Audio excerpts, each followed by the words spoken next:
ഫിലിപ്പിലെ 2-ാം അധ്യായം അതിൻ്റെ 1 മുതലുള്ള വേദഭാഗം.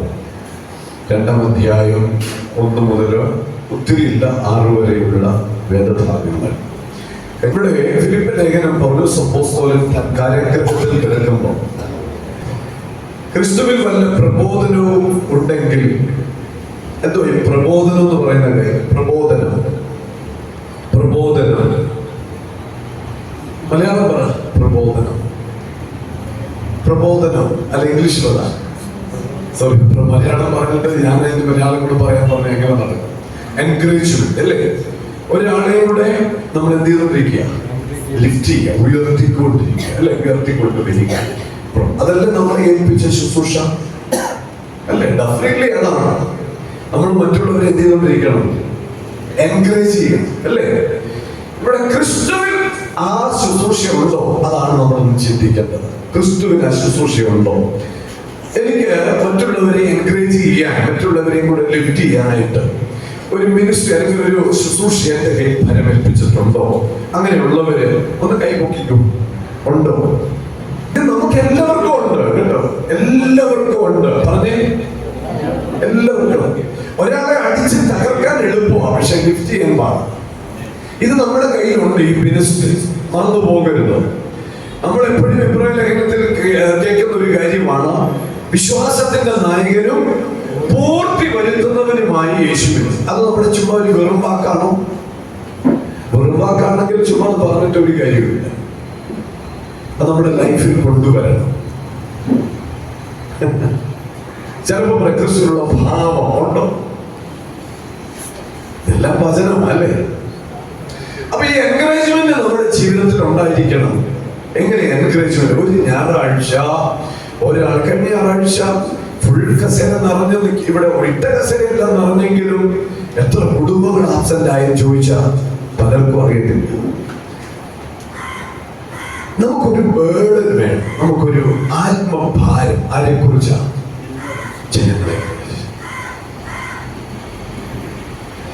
സഭാജനങ്ങളെ നമ്മുടെ കയ്യിൽ സഭാമക്കളെ ഏൽപ്പിച്ചിരിക്കുക. പ്രത്യേകിച്ച് ഡീക്കന്മാരുടെ, ഇടയന്മാരുടെ, എൽഡേഴ്സിന്റെ കയ്യിൽ ദൈവം ഏൽപ്പിച്ചിരിക്കുക.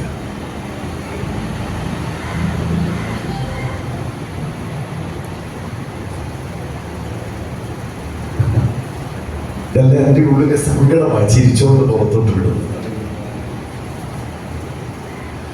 ഇവിടെ ക്രിസ്തുവിൽ വല്ല പ്രബോധനവും ഉണ്ടെങ്കിൽ അടുത്തത് നിങ്ങൾ തന്നെ പറ. എന്നിട്ട് എത്ര പേരെ പോയി ആശ്വസിപ്പിച്ചു? സ്നേഹത്തിന്റെ ആശ്വാസം ഈ ആഴ്ച എത്ര പേർക്ക് കൊടുത്തു? സ്നേഹത്തിന്റെ വല്ല ആശ്വാസമുണ്ടോ? നമുക്കുണ്ട്. അതൊന്ന് പറഞ്ഞേ. ഒരാളെ സ്നേഹത്തോടെ ഒന്ന് ഹഗ്ഗിയാൻ അല്ലെ, ഒന്ന് ചുംബിക്കാൻ, സുഖമാണെന്നൊന്ന് ചോദിക്കാൻ. ഇതല്ലേ സഭ? നമ്മൾ ട്രഡീഷണൽ സഭയാകരുത് കേട്ടോ. നമ്മൾ സ്നേഹത്തിന്റെ വല്ല ആശ്വാസവും ഉണ്ടെങ്കിൽ അടുത്തത് ആത്മാവിന്റെ വല്ല ഇതുണ്ടോ ഇല്ലയോ? പരിശുദ്ധാത്മാവാണോ നിങ്ങളെ നയിക്കുന്നത്? ലോകമാണ്. പരിശുദ്ധാത്മാവല്ലേ? ദൈവത്തിന്റെ ആത്മാവിന്റെ വല്ല കൂട്ടായ്മയും ഉണ്ടെങ്കിൽ വല്ല ആർദ്രതയും മനസ്സലിവും ഉണ്ടോ? ഈ മനസ്സലിവ് എന്ന് പറയുന്ന സാധനം നമുക്ക് തന്നിട്ടുണ്ടോ ദൈവം? ഒരാളുടെ മനസ്സലിയാൻ പറ്റിയില്ലെങ്കിൽ പിന്നെ നമ്മൾ എന്തിനായി ക്രിസ്തുവിൽ വന്നത് അല്ലേ? ഈ കർത്താവിനെ കണ്ടത് മനസ്സലിവ് എന്ന് പറഞ്ഞേ, മനസ്സലിവ്. പിന്നെ അടുത്തത് പറയുന്നത് എന്താ? 2-ാമത്തെ വാക്യം. ഈ യൂണിറ്റി എന്ന് പറയുന്ന ഇതിൽ ഈ കാര്യങ്ങളിലൊക്കെയാണ് വരുന്നത്.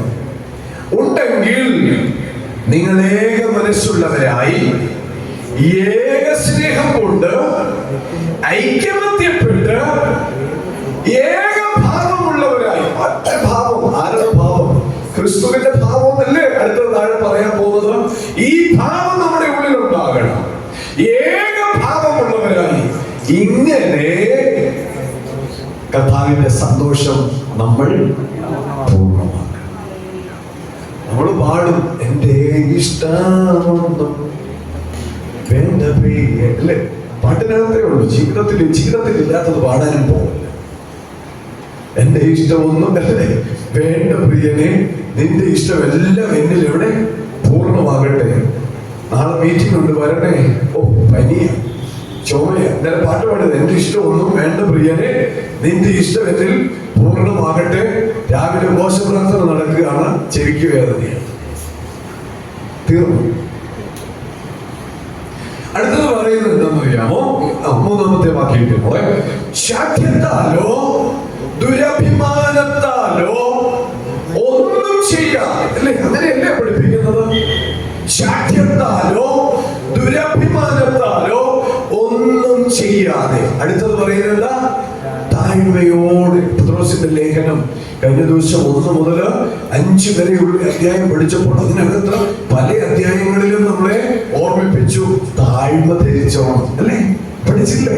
താഴ്മ ധരിച്ചോണം നമ്മൾ പഠിച്ചത്. ഇവിടെ പറയാം ശാഠ്യത്താലോ ദുരഭിമാനത്താലോ ഒന്നും ചെയ്യാതെ താഴ്മയോടെ ഓരോരുത്തൻ മറ്റുള്ളവരെ ശ്രേഷ്ഠനിൽ നിന്നിക്കൊള്ളണം.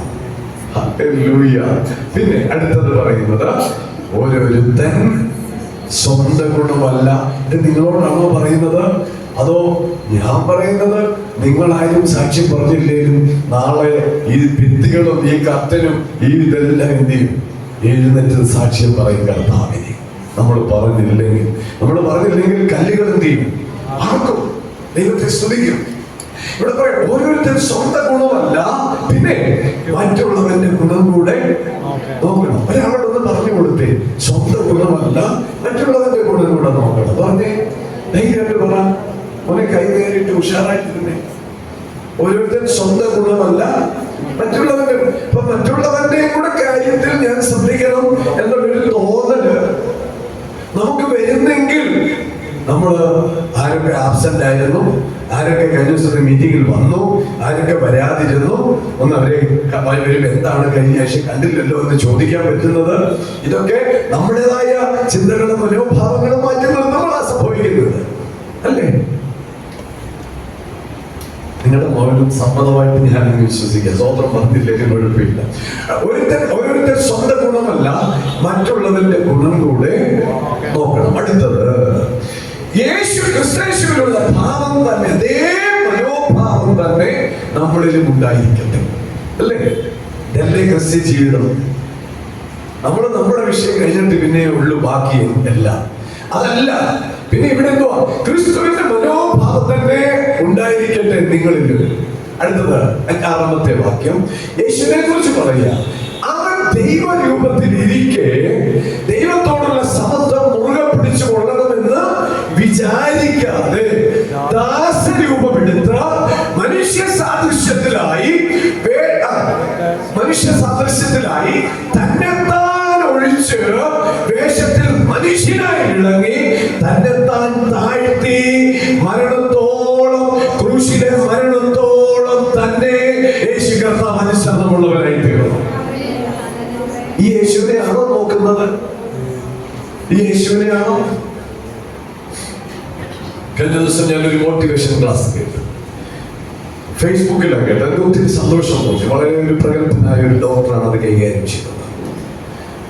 ലക്ഷ്യത്തിലേക്ക് പോകാൻ സ്ക്രോൾ ചെയ്തുകൊണ്ടിരിക്കുന്നത്, ഈ ഫോണിൽ ഇപ്പൊ സ്ക്രോൾ ചെയ്യുന്ന പരിപാടിയാണല്ലോ, അല്ലെ? ഇപ്പം ഫേസ്ബുക്ക് എടുത്താലോ യൂട്യൂബ് എടുത്താലോ നമ്മൾ സ്ക്രോൾ ചെയ്ത് ഇങ്ങനെ വിരൽ കണ്ട് ഇങ്ങനെ മാറ്റി റീൽസും എല്ലാം സ്ക്രോൾ ചെയ്യുന്നവന് ലക്ഷ്യസ്ഥാനത്ത് എത്താൻ കഴിയത്തില്ല എന്ന് പറഞ്ഞൊരു ഹെഡിങ് ഇട്ടുകൊണ്ട് ഒരു മോട്ടിവേഷൻ ക്ലാസ് കേട്ടു. ഞെട്ടിപ്പോയി ഞാൻ.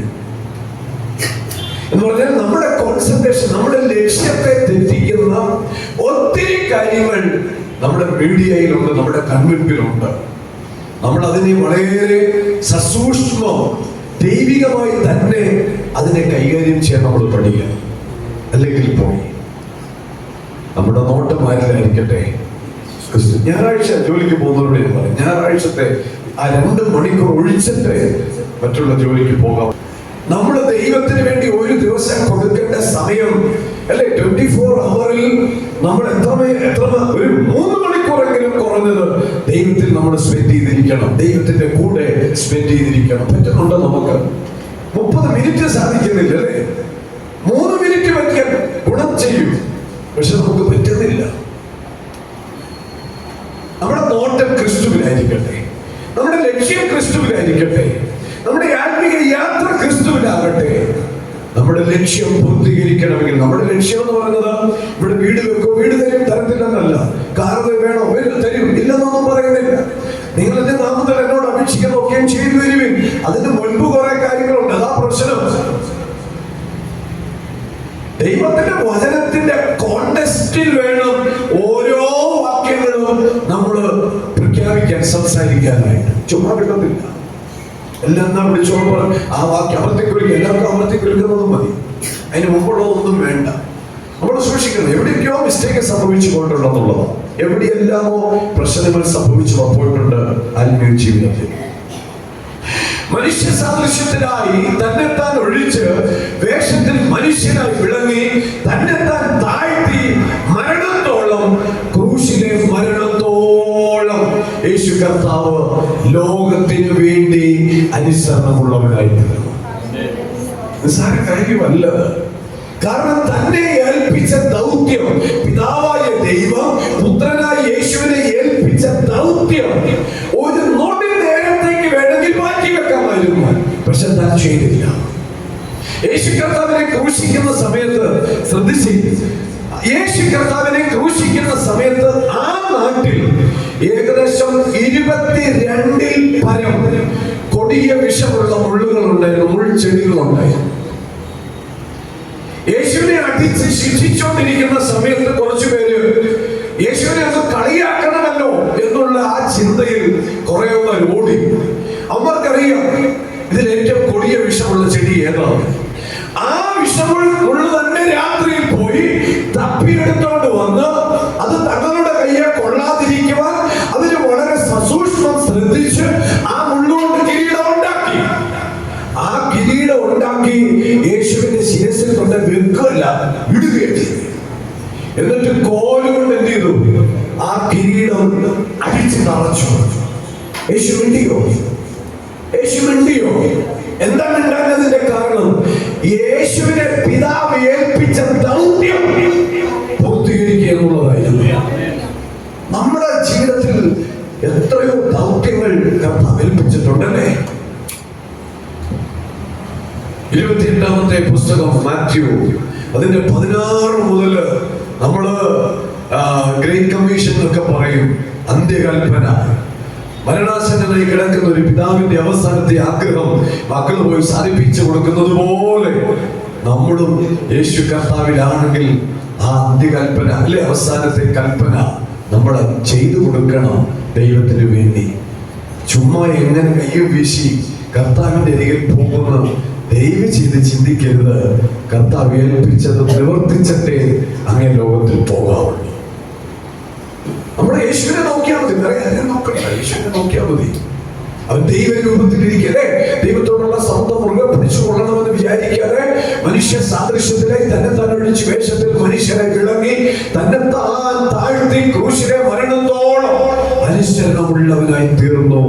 അടുത്ത ഒരു വാക്യം കൂടെ. അതുകൊണ്ട് ദൈവം അവനെ ഏറ്റവും, അങ്ങനെയാ പറയുന്നത്, അത് കഴിഞ്ഞിട്ടേ ഉള്ളൂ ബാക്കിയുള്ളവരെയൊക്കെ. ദൈവം അവനെ എന്ത് ചെയ്തു?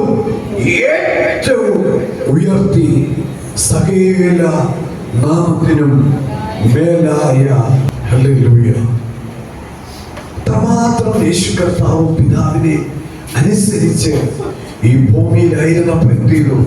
തന്നെ ഏൽപ്പിച്ചതെല്ലാം ഒരൽപ്പം പോലും വ്യത്യാസമില്ലാതെ യേശു കർത്താവ് അനുസരിച്ചു, യേശു കർത്താവ് പൂർത്തീകരിച്ചു. അതുകൊണ്ട് തന്നെ അയച്ച പിതാവ് യേശുവിന്റെ നാമം എല്ലാ നാമത്തിലും മേലായ നാമം കൊടുത്തു. യേശുവിനെ ഉയർത്തി, യേശുവിനെ മാനിച്ചു. ഹല്ലേലൂയ. എത്ര ഭയങ്കരമാണ് നമ്മുടെ ഈ ഭൂമിയിലെ ജീവിതം. അഴലേറുവാണല്ലോ അല്ലെ ഈ ഭൂമിയിലെ അഴലേറുന്ന ജീവിതത്തിൽ. ഈ ദുഃഖവും പ്രയാസങ്ങളും രോഗങ്ങളും ഒക്കെയുള്ള ഈ കാലഘട്ടത്തിൽ നമുക്കതിനെല്ലാം തരണം ചെയ്യാൻ, ഓവർകം ചെയ്യാൻ നമ്മുടെ നോട്ടം വഴിയെ പോകുന്നവരെ ആയിരിക്കരുത്, ഇന്നലെ കണ്ടവരെ ആയിരിക്കരുത്, യേശു കർത്താവിനെ ആയിരിക്കണം. ഹല്ലേലൂയ. നമുക്ക് ഒന്നിച്ച് ദൈവസന്നിധിയിൽ എഴുന്നേറ്റ് നിൽക്കാം. കർത്താവിനെ നമ്മുടെ ഹൃദയം കൊണ്ടൊന്ന് പാടി മഹത്വപ്പെടുത്താം. നമ്മുടെ ഈ പാട്ട് അടിലേറുമ്പോൾ ആ പാട്ട് കിട്ടി അടിലേറും ചെയ്യുന്ന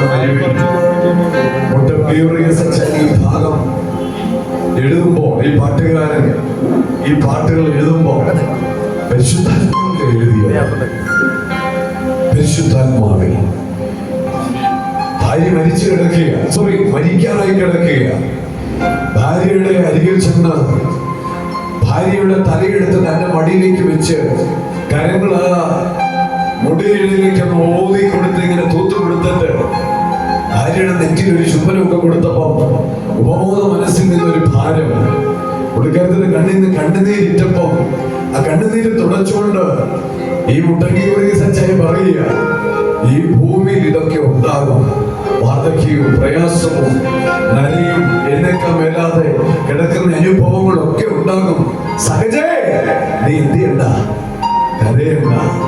നിന്നെ വിളിച്ച ദൈവം ഓർമ്മയുള്ളവനാ, മാറ്റമില്ലാത്തവനാ. അവന്റെ കൂടെ പറക്കാൻ തയ്യാറായിക്കും, ഒരുങ്ങിക്കോ എന്നുള്ള ഗബ്രിയേൽ സച്ചായന്റെ പാട്ടിന്റെ വരികൾ ചേർന്ന് പാടി നമ്മുടെ ആത്മീയ ജീവിതത്തെ ഒരൽപ്പം കൂടെ നമുക്ക് ത്വരിതപ്പെടുത്താം, ഒരൽപ്പം കൂടെ ഉറപ്പിക്കാം. ദൈവം നമ്മളെ എല്ലാവരെയും ധാരാളമായിട്ട് അനുഗ്രഹിക്കുമാറാകട്ടെ. ദൈവസന്നിധിയിൽ ചേർന്ന നമ്മുടെ മനസ്സ് വിട്ടുകൊടുത്ത്, നമ്മുടെ ഹൃദയം വിട്ടുകൊടുത്ത്, നമ്മുടെ യേശുവിനെ നോക്കിക്കൊണ്ട് ഈ വരികളുടെ അർത്ഥങ്ങൾ ഹൃദയത്തിൽ സംഗ്രഹിച്ചുകൊണ്ട് പാടി കർത്താവിനെ നമുക്ക് മഹത്വപ്പെടുത്താം. ദൈവത്തെ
Hallelujah.